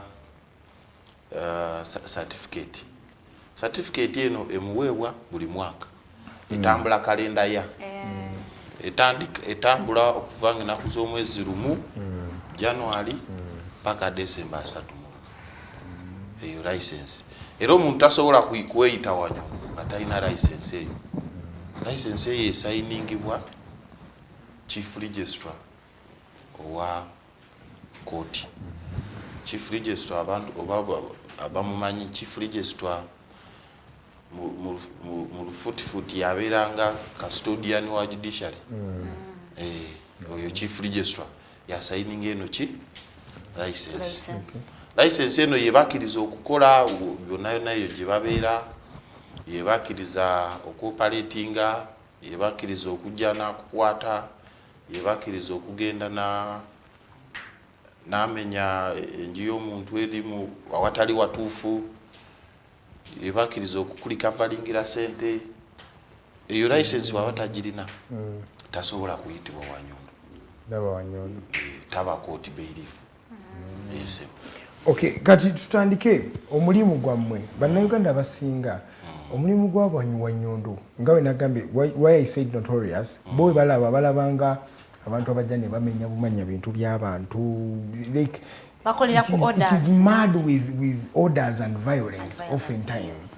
So bannayuganda beebuuza mazima ddala Wanyondo ye omulimu gwe guliwa nga Wanyondo wa kkooti Court Baillfs. Kakati Court Baillfs omulimu gwe ogusookera ddala kuteeka ebiragiro bya kkooti mu nkola. Whether violently or peacefully. As long as ebiragiro babiteeka. You see violent Wanyondo tabeerangako violent. Naye gwakolako ekyo ekiragiro kyateeka mu nkola. Kyekibeera violent. Mu abantu mutera okuwagala okukirwanyisa. Kati awo exercise gye tuyita execution wabaji kuteeka mu nkola. Oyagala ogirwanyisa nefuuka violent. Naye kate singa abazze tugezeeko mweno studio. Nakugamba nti nasangawo Arnold namugamba tulina certificate obadde tusasula rent twagala kwata bintu batutumye ebintu bino ebirimu. Ne mugamba okay. Nabiteeka ku motoka nabitwala mu store waye tewabeerawo violent. Eyo violence tebeera. Naye singa ajja n'agamba Arnold n'akunga mwena toyina gy'obitwala. That turns the thing to be violent. One of the things that bring violent, people don't respect court orders, which is wrong. By the way, when you don't respect a court order, you are in contempt of court. Either you can be charged for contempt. Kakati wakuba Wanyondo bano balungi nnyo. Newe mu contemptinga court orders tebabatwala mu court. Kati ekyo abantu ne bagamba ate bali violent. Naye nga ate balungi nnyo kubanga ne bwe bajja ne mwekala. Muba mukyemalidde. Bate mukyemalidde nanti kakati tayagala kukola bintu bibiri. Alaba nti already justice ye kasateeka justice mu nkola. Kubanga gwe mulimu gwe. Actually, omulimu gwa Wanyondo kutuukiriza kye bamugambye in whatever way. Mazima. Omulimu gwa Wanyondo emirimu giringe esatu by the way. Bakuba nkuteko kiri ekituwe. So nanti kye tusinga omanya ekyo. Kye musinga omanya. Kati ekyo waliwo kye tuyita to levy distress for rent. Mu luzungu tukiyita levy distress for rent. Mu lulimi luno bagamba bagamba nti kwe kuyambako landlord okumusoloolezaako ku nsimbi ze mu mayumba. Levy distress for rent kijja singa teena nti alemerera okusasula gy'alina osasula rent. Then landlord needukira mu kooti nafuna eyo certificate. Eyo certificate bwagifuna ejja nekwata ebintu landlord byasuubira nti bwabitunda bivaamu sente ze. Bwe biba tebivaamu bakwatira muno omuntu. Kati singa biba tebivaamu landlord akyusa moodi endala n'akuwawabira ng'omuntu kati egwo gwe mulimu gw'okubiri. Okay. Omulimu gwandibadde ng'ogwokusatu kwe kubeera nga ye ba custodian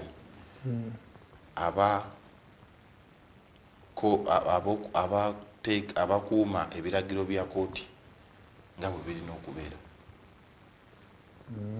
Kooti oda bwe begamba nti arrest, omulimu gwe gwakujja kukukwata. Tewaliwo kyasobola alina okuteeka ekyo mu nkola nti kukukwata. Abantu abamu era abali baviewer baffe abali kuno njagala tubategeeze nti ng'oleseeko poliisi ebitongole bya security ebirina obuyinza okwarestinga omuntu omulala addako ye Wanyondo gwe bayita Court Baillfs. Ye lwakuba ekyenjawulo ne poliisi ti poliisi ekukwata wenderize criminal case. Wanyondo yakukwata wenderize civil case.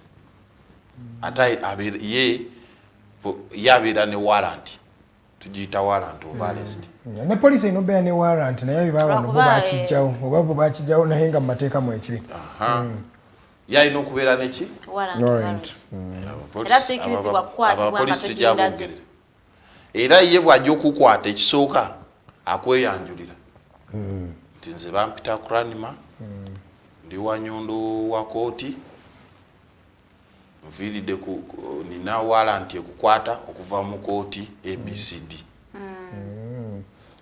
N'agikulaga owulidde kubanga ate tagamba nti nina warrant ng'agiteese mu kooti. Alina ogikulaga kubanga warrant zino ziva mu misango egimu egiba tujja tutwala mu kooti. So tusuubira nti tuba tukola ki? Tuba tugimanyiiko. N'akukwata, amala okukwata, bw'akukwata ate talina kutwala wuwe, alina kutwala ku kooti. Unless tulina exception emu tugezeko ababadde bakunoonya naawe weekwe katolabika. Akukute kiro. Bw'akwata akutereka ku poliisi. Naye nga alina kutwala direct ku kooti. Era bwe bukya bwe buti ajja n'akupiikinga n'akutwala ku kooti. Era bw'akutuusa ku kooti ate takuteeka mu kolido. Alina okutwala maaso g'omulamuzi n'amugamba nti omuntu ogwo wantumye ono omuleese. Kati kyembuuza omulimu guno mugusomerera? Yesebo Bawanyondo ekisooka olina okuba nga omanya amateeka. The minimum qualification gy'obeera nayo emabegako ebadde ng'olina okubeera ne certificate mu mateeka. Naye ate kakati tulina rules empya ezigenda ofuluma mu maaso awo. Minimum qualification yaze ku diploma ey'amateeka. Eya LDC oba diploma yaffe diploma mu mateeka.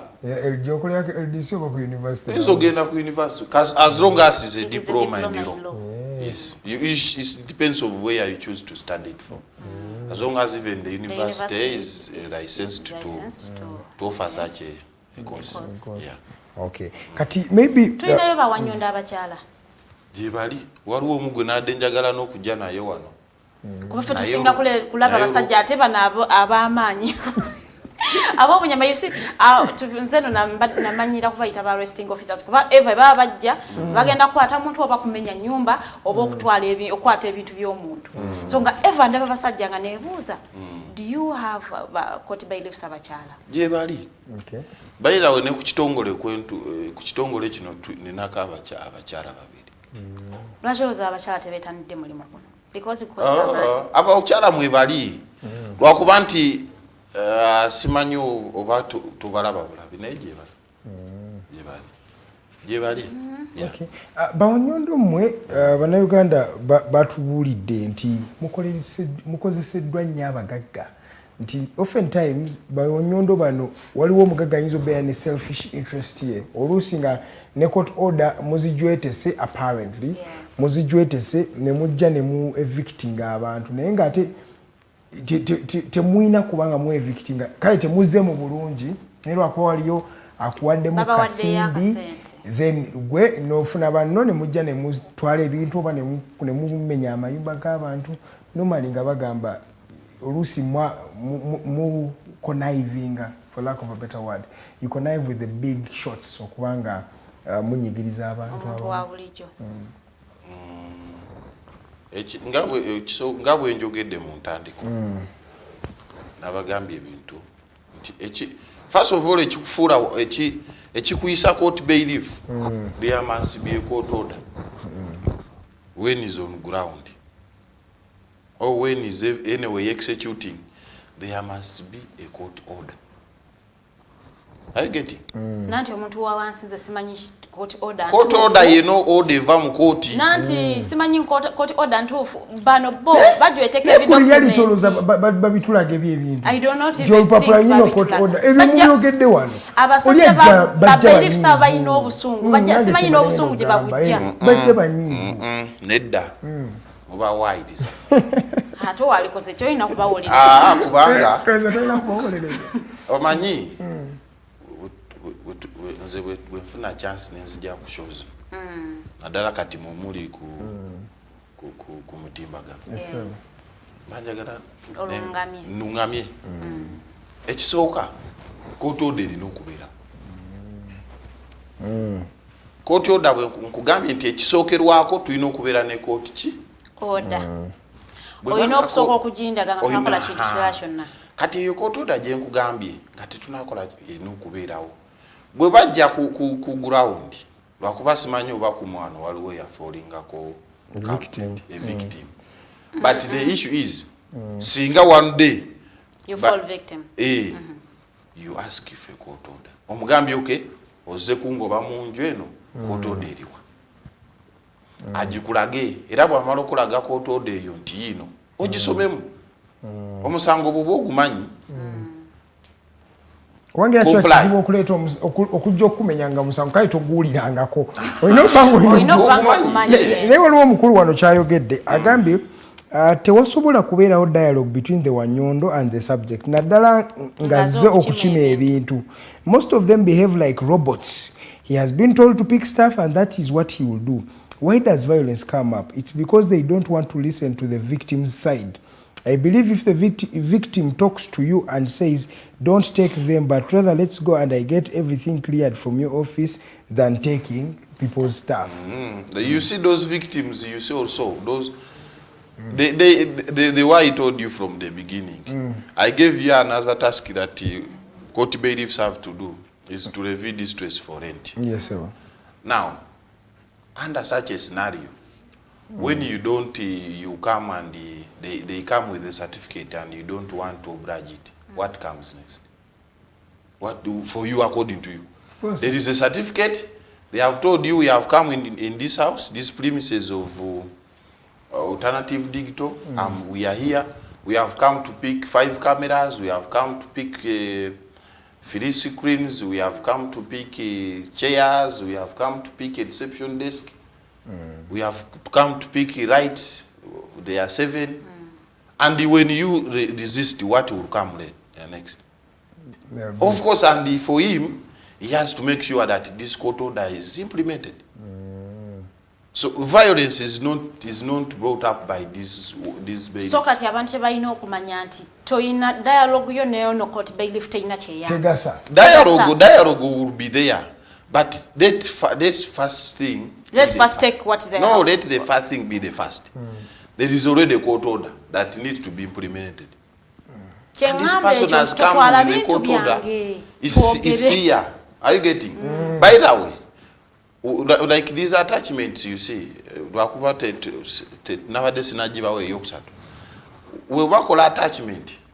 Je tweet attachment okujja ne bakwata ebintu. Most cases baba bali ku recover of money. Now, when they are doing a recovery of money, when it comes to attach your things, you say, look, I have the money is here. If the money is there? Yes, they don't need actually take them, and they will not take them once the money is there. Because all they need is the money. It's the money. And you have the money. What will be the instance of taking your things, your stuff? Once you pay the money when they are there, they will take the money, they give you an acknowledgement for that money, and they go. Kibadde bakimye olwedde bakifunye. Yes.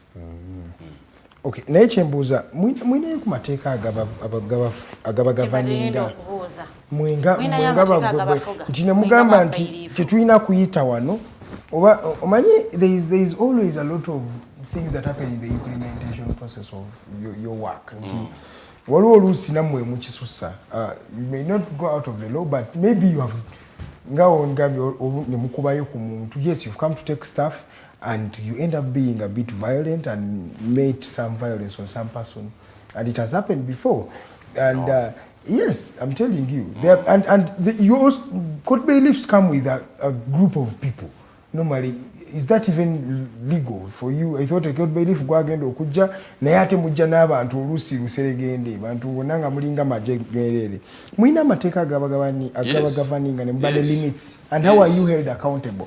Yes, you see a court bailiff operates under you know there is an act. Yes sir. Act eyo nkadde nnyo. Genze tuoneka. Genze teri kumachinga bulungi na society. But we are working with Parliament very soon. We shall make the act amended. Now they have even rules.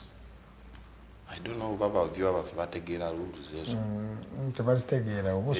These are instruments is passing judiciary, the head of judiciary. Like now in judiciary, rules are passed by the chief justice to regulate the operation of these court bailiffs.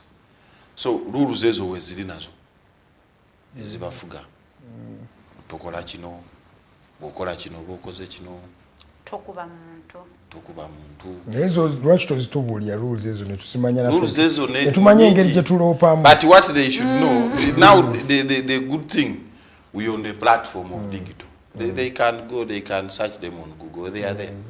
Rules that govern court bailiffs. Court bailiffs rules they are there. Okay. Court bailiff abansobeza ndo pa police oba mu court. Kati ekyo kibuzo kirungi. Court bailiff bwakusobya omuntu leetera n'omuntu lope. Put a formal complaint. You can even come and see me. Uganda Association? Yes. It is the only mutema gwenina okulopa court bailiff ansobeza. Anti kati nkuwa bw'omala okumulopaawo ewaffe otuleetera complaint eyo. Yes. Tugiraba tugiyitamu we tulaba nti is a complaint of substance tugiforwardinga ewa chief registrar. There is a disciplinary committee that is constituted by the chief registrar under the same act and the rules. They give the chief registrar powers to institute a disciplinary committee. Like when you see in police, they have their disciplinary committee. It's like a court. The same applies for bailiffs. There is a disciplinary committee. By the way, once we sit, we suspend, we caution, we fine. We fire? And yeah, that's called suspension. We can suspend the license. Yeah. So at least come in ku mateeka mateeka we gali naye lwakubamu abana Uganda n'abantu bonna abatulaba mugakozese tebakunyigiriza eno omanyi ko feno tetuli bakatonda bakunsi. Nanti obuzibu bw'abana Uganda buli mu ebintu tebabimanyi. Mufunyeyo ko obudde obugenda mu bantu okubasomesa ebintu bino. Wano ekisooka tuli wano. Ate nga twabanoonyeza. Aba wano kati tolaba. Olina bw'osomeseza tuli basomesa nti court bailiff bw'ajja ayina okubeera ne court order kyekisooka. Court order must be there. Then ne ba court bailiff baffe bano tube encouraginga okujjako ne ba witness like police, LCs, okiwulidde bwe babeera executing court orders. Naye kati luno oluserebenderwa abantu lwe mubana bano babayambako tugezeeko ku kanku example okujja okusitula wane okujja okwata ebintu bya studio nange bwenzija nze kasijja bisoma naye funayo akola ki ne driver wo n'omulala kale mujje babiri kamujja bisitula mpola mu bitwale naye omuyolero gw'abantu naye kakati kambabuulire Esebo. bwe nzija ne parking awo ne police. Esebo. Let me give you an example. If I would come with my guard, your neighbors start to shake. Babaira suspicious. What is what are police bayingire? Need to mind is just for sure. For sure. What you read? Kati abo nabo victims obaba nabatagala kute ebiragiro bya kkooti bitekebwe mu nkola. Bwe babalaba nga batya bwe balaba beekuŋŋaanya. Kati gwe victim bw'ofulumako tugeze mu studio n'ogenda ebweru n'olaba abantu awo gamba Wanyondo yazze n'abantu 100 ate ng'abamu baneighbabo nga bamusikombe bamusanzaawo. So and two we are respected in the society. Once the society sees us, they also want to come. Mr. Mutalya, there is a thin line. There is a thin line between respect and fear.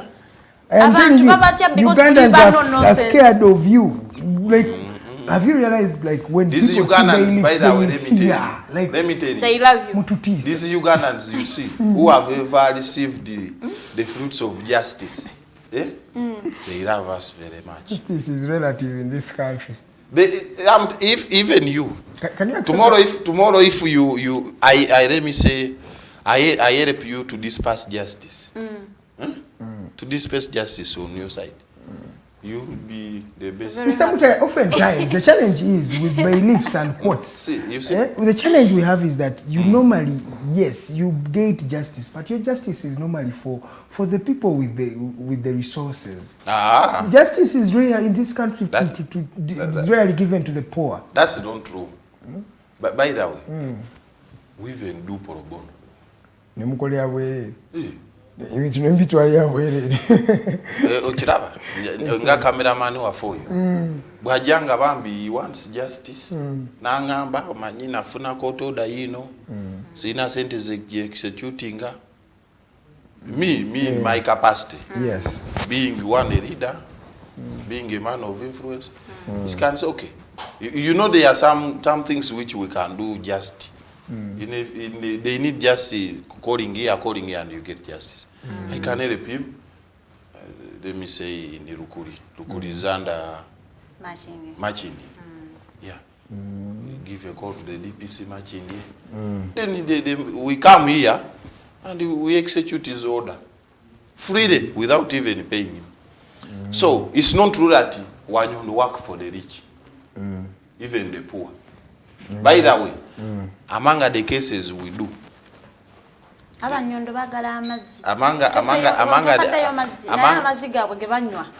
cases we do, the poor are the majority. We shall the rich, because maybe because the rich are in the rhyme, right? That's why they say that you only weigh us on seeing executing for the rich, but the poor. But funye munyo ate bo batwagala n'okusinga mu eberiti era we batulabe nga tubawadde just let me give you an example. If I'm going to evict family somewhere and I guys sensitize these people, I tell them the type of a court order I have, and even they ask me for time and I give them that time to vacate. Do you think they cannot travel? They would love you. They will surely love you. So, the all in all, justice is for all of us. Does not discriminate whether you are poor, whether you are rich, whether you come from this family, whether you are in government, whether you are not in government. Yes, it's for all of us. Okay, but as long as it's justice. Mr. Mutalya, let's talk about you really relied more on the recovery process, but let's go to the dismantling process as well. Normally this is done in terms of houses, land disputes and things like that. Now that is one of the most controversial topics. Many Ugandans say, okay, court has decided and you're following court, so just you an implementer. Naye waliwo ne mwemutidde okubanga mu executing a justice. For example, wali aba squatters I know of a story of squatters who are in the western part of the region, I think Fort Poto, Nyangabo, around there. They have huge chunks of land that these squatters deliberately refused to leave these premises. And many court bailiffs have been there and have also failed to evict these people. These people are now going into 20 years being in that land, and they owned it because when they go there and the court bailiffs batya abantu. And Babatia, I'm telling you, the other people have become violent people. Is it somebody's land? 20 years. Is it somebody's land? And it's more than 20 acres of land. But court bailiffs bonna batyawo ettaka basajja balitwalira nga kooti yesalawo bulungi abantu abo bave ku ttaka eryo. Now maybe what we shall do after here, you help me. You with tell the contacts of the owner. Actually, they maybe even your relatives. We see how we can help them. But to answer your question, yes, sir. You used the word Babatia. Dismantling. That's the word they used. That is a very big word. In terms of houses, you dismantle. You dismantle, yes. For us, foot. It's called demolition. We demolish. Okay, yes. But we demolish. You know what we demolish? Yes, sir. That things that are not supposed to be there. You see, now if I come and I raise a structure on your land, how do you feel? Of course, I cannot be happy. Now, when you go to court and you win the court, and the court says let that person remove his structure, and is given time and he refuses, then court agrees with you to demolish the structure. How do you feel? Is it bad? It depends. You see, now I'm very happy. I'm using examples that are around me. You come and put a structure on our cameraman's land. And he goes to court? He goes to court. He has received justice. He has even received justice. Now, court even gives you know, court even before we come, more so for such matters of demolition and what. Court always even pass these rulings and give time. For you to... For you really voluntarily vacate. But because you people, you go ahead and become maybe bigoted. And we will stay by force. You stay by force. You don't know, you don't respect court orders. And I've told you, once you don't, by the way, when you don't oblige to the court order, you are in contempt. People have started now to hear contempt, I think, on this case of Mabinizi. But you see contempt, once there is a court order, and you don't oblige to it, you are in contempt. If a court bailiff comes you, and he wants to arrest Arnold from this area, and you workers and staffs are saying no. You are not taking him. You are not taking him. Even you start fighting. You are in contempt. Fena batu yola. Bwada yo mkoti, you will say, you will make your name, and then you will come to arrest you. Even there, when he's executing that court order, he can also arrest you. Kati ate bana abantu aba jumping bails for many times nabone baba lwachi nabo mubakwatanga aba and then court neragira bamukwate aba jumping court kati manyabo mubakwatanga ababbi benkoko nayenga you know criminal offenses are not criminal offense. You know there is a difference between a criminal and a civil. Once you jump court grants you bail and you jump it, that means you have not fulfilled the side of the deal, the terms and conditions that you signed with court. Remember, before court releases you, there is what you signed. Yes, there is a document that you signed. So when you are in breach, Ediganga wetumaliriza ndabo bude kututwala njagala just mbuze limits za court bailiff ze ziriwa ekkomo lyammwe lyeririwa nti ffe naffe bwe tuba tukola emirimu gyaffe tukoma wano tetukirizibwa kukola kino era kino bwolaba nga nkikoze kibeera out of the law as long as you go past what the court order says, that means you are in contempt. You have passed the limit. Wokisusiza. So inakola kyennyini kirimu court order kyegamba. So that is relative. You cannot have any kubanga court orders bazanjawo. There is arrest, there is attachment, there is vacant possession, demolition. There is demolition, there is delivery. Yeah, that rule 22 is. Musobola okujanga muse just kuyisa warning. By the way bye tusinga okola. Fenga tetunaja. Musoka mje ne mtu wako ka warning. Ngatu sensitizing abantu. Abantu wako bategeera. You people, you don't. So you do sensitization first. Sometimes abantu balina wakulaga. It's not that they don't listen. No. there is first of all, the community sometimes is being misled by a certain individual. Ekakundi. Temubikola babeerawo bamanyi. Basupya abo. Most of our legislators, they are the ones that want to they mislead court. Cheap popularity. They mislead the society. Yeah, I've seen that happen before. Okay, moving forward, sir. Anything that you want to tell Ugandans, because ndaba tuina wane oineda chikange moso konyonyole kyonna kyoyagala ogamba na Uganda ng'omaliza. Uganda ekisooka. Onatusonyiwa tukwada akadde. Tweyanziza ekisooka neyanza okutujaza. Akuba simanyi oba tunafuna olunaku olulala. Tutandika kubanga namwe ndishiwa wetu tudde wano.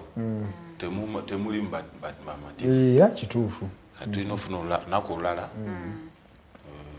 Alternative eyambeko society okumanya omugaso gw'abakooti bailiff. Naye nga nze ekisooka kubanga biribwe n'abiddamu bingi nnyo eddakiika emu tejja kutumala. Njagala kweyanza abatulabye eddakiika zino zetubaddeko era tubasuubiza ntugenda kudda kubanga kati nayogedde ku bya distress abapangisa kati awo ntiwa abavyo abaffe teri kye batutegeddeko. Twayogedde ku bayira obadde okimanyi nti waliwo court orders ezirina you cannot enforce non-enforceable court orders. Nga tosobola gikolako. Nga court bailiff tasobola gi-enforcing. Naye abantu tebakimanyi. Naye tetubimanyi. Ate na ekyo tetukyogeddeko. Nkuweeyo court order. Atuweeyo court order emu egyagambye. Esooka. In family under marriage. Court bwegamba nti gwe Michael Ostia bwegamba nti okwebaka ne mukyalawo kubanga muli bafumbo kikyetaage ne passing a search order. How can you implement? You cannot implement it, by the way. There's some non-implementable. I know that. So there are many. We need to tell the society. Then there are court orders of fees. How do we execute such court orders? Where you sue your husband, where the husband sues the wife to sasura school fees. So, ezo zona tetuzogeddeko tujja funa olunaku tujje tutandike kusaawa emu kati ntegedde ekisooka ntegeddewo luno sijja tukaleeti nze nja n'okusookawa katusuubire kakati katusabe sikusaba era management ya gundi eno bwe nampa date endala by 12 n'eddakiika 45 sho tugitandikirawo. Amina. Tewali buzibu. Thank you so much, Mr. Mutalya Brandon Cranimer, right? Yeah, thank you so much. Linya lili ni Cranimer mbadde siriwuliranga ko lino. Emanya ga kizungu nnyo. Twamanyira ga Fegediga, ga Farida go. Farida. Farida. Bambi webale nnyo kuba. Nange mwebale nnyo kumpita. Tunyumyamu n'abana Uganda. Namwe mbasaba nti mwongere okusomesa abana Uganda. Okay. Batwagale. Ekisooka bagane okutulabanga abalabe. Kubanga bakooti bailiff bano ba brother baffe bafather baffe baana baffe society ebagala nnyo kale. Thank you so much, Mr. Mutalya. Farida Bikobere, thank you so much. Your parting shots. Abatulabye amambagaliza olunaku olungi tusinkana olunaku olw'enkya. It will be Wednesday. See you. And remember, on a Wednesday we have a Woman Crush Wednesday where Farida Bikobere and Miss Lillian Luwede are always here helping you go through the Mighty Drive. And I'm also there in the morning to first give you the global news updates of what has been happening all over the country and all over the globe. Thank you so much. Especially thank you to the viewers who make sure they watch us each and every day. Thank you so much. You people watch us up to as far as 9 a.m. It's always a privilege. And you watch all the shows. Thank you. For those who drop in their comments, thank you. For those who call in live, of course, thank you so much. And I can't do this without the people who do the technical work. That is Mr. JJ, who is on camera. There is Teddy Tenjo Nabukera, who is my producer. Then I have Roger Sturiahabwe, who is the director, Mr. Kato Tumusime, and Mr. Mokose Arnold Anthony, who is the programs director. We'll meet again tomorrow at exactly 7 a.m. I'll be here to give you what has been happening all over in the country. So don't miss out. Today at 11 a.m. Tekachi, Mr. Kato Tumusime will be here explaining the law for you because you really need to actually follow the law. So Mr. Kato Tumusime will be here at 11 a.m. for the show Tekachi, and tomorrow, Woman Crush Wednesday, we shall be having the Mighty Drive. On Thursday, Fancy Flow will be there. We shall be having the Diaspora Link as well. All the shows are aligned in there for you. On Friday, the Voltage Show returns with Miss Luwede Lillian right there in the evening, 7 to 9 p.m. On Saturday, Teddy Tenjo Nabukera comes back with the Snap Talk Show. On Sunday, Church and Politics by Sylvain Gumisiriza, and later on, Erisori Omukulu by Miss Luwede Lillian. Why don't you have yourself a very beautiful morning. Good morning.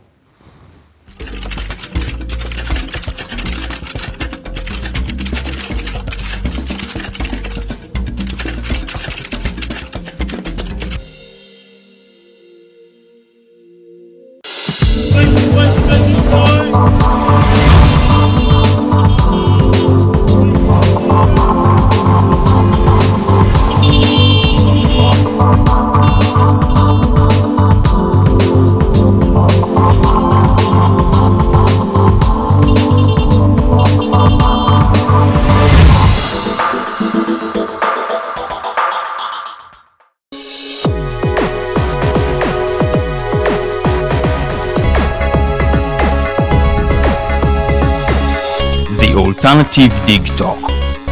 Real issues, real talk.